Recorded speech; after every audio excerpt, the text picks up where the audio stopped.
Israel envoy Reuven Azar has spoken exclusively to India today, talks about this being a golden opportunity for peace in West Asia. Reuven, on India's role in peace process, says ceasefire is holding for now, also calls India the fastest growing economy. Listen in to this exclusive conversation.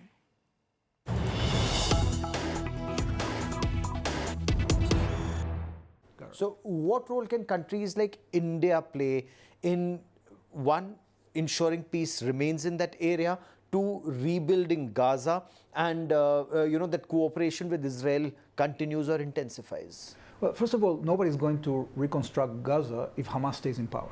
That's very clear. But if the plan gets implemented, there's going to be hope and opportunity for everybody, for us, the Palestinians, and India is playing an increasing role in our region because India is a world power, is the fastest growing economy in the world. India has a lot of stakes in our region, when it comes to workforce, when it comes to logistics, when it comes to trade, when it comes to building infrastructure. Only 2-3 weeks ago, we had here our finance minister that signed with India a bilateral investment treaty. We invited Indian companies to participate in tenders, infrastructure tenders in Israel that are going to be published in the next 10 years. We're talking about $200 billion. And this is besides what opportunities we're going to have in Gaza and other places in the region. So opportunity is there. I'm sure that India can play a great role because it has a lot to offer.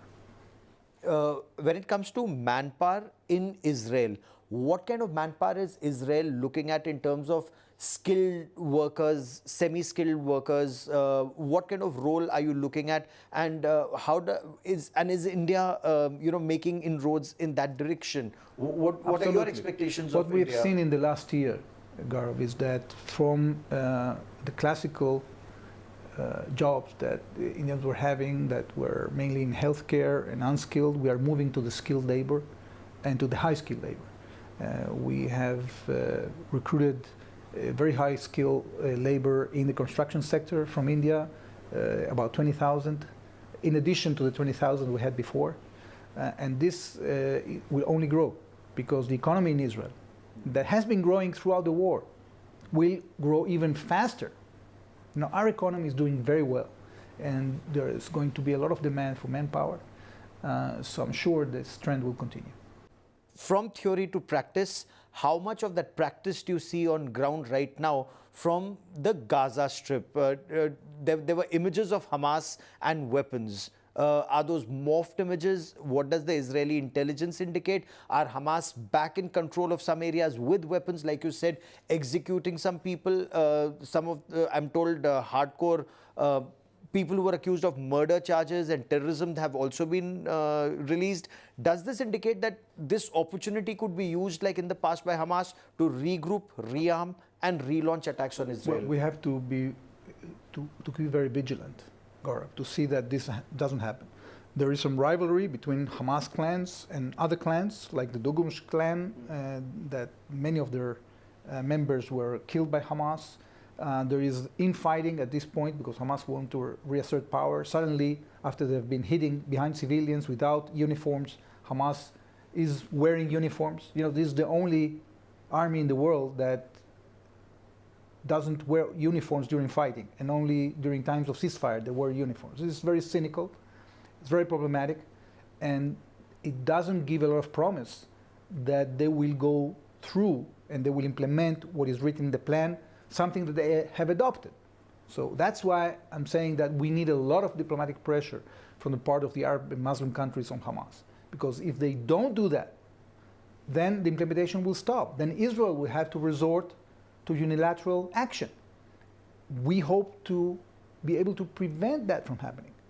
Israel wants peace. You could see yesterday in Israel and the day before yesterday, the pictures of rejoice, how Israelis were waiting for the ceasefire.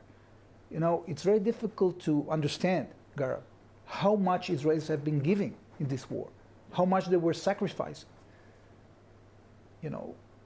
Men that left their families behind, people that had to run to shelters for 2 years. this is a huge burden on our Does society. Hamas still have the capability to mount attacks on Israel in terms Well, of we have to- rocket attacks, their tunnel infrastructure? How much of that remains in your appreciation? We have completely destroyed their missile production capability, but there is tunnel infrastructure there, and we have to make sure that it's taken care of. And we are going to make sure it's taken care of. And as long as it's not taken care of, we have to take precaution. That's why the IDF is still inside the Gaza Strip, and we're still controlling large chunks of Gaza until we see that it's safe to leave. This is a very hard process, especially given the fact that we are hearing voices from within Hamas that they are retracting, that they do not want to implement what they have committed to. Have all the bodies been returned? Has Hamas kept their side of the promise? Has Israel kept their side of the promise, returning all the prisoners, apparently including some accused of terrorism? Unfortunately, Gaurav, Hamas is not implementing the agreement. They were supposed to give us back all the living hostages and all the deceased, all the murdered hostages within 72 hours. They didn't do that. They gave us only 4 deceased, another 4 hopefully today, but they haven't met the terms of the agreement. Look, this is a great opportunity for everybody. Israel has embraced the plan, the 20-point plan of President Trump.